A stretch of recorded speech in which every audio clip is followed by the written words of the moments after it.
Sukaning driya bombong ing Wardaya. Ndatan gampil cinitra ing ukara. Winahya ing wicara.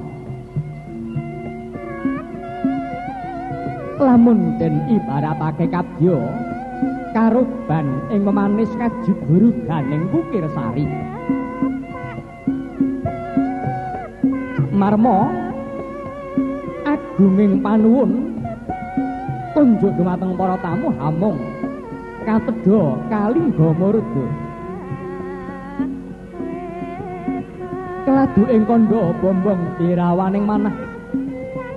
Tan kuwawa hambabar ing wicara hamung kandhek ing tenggang.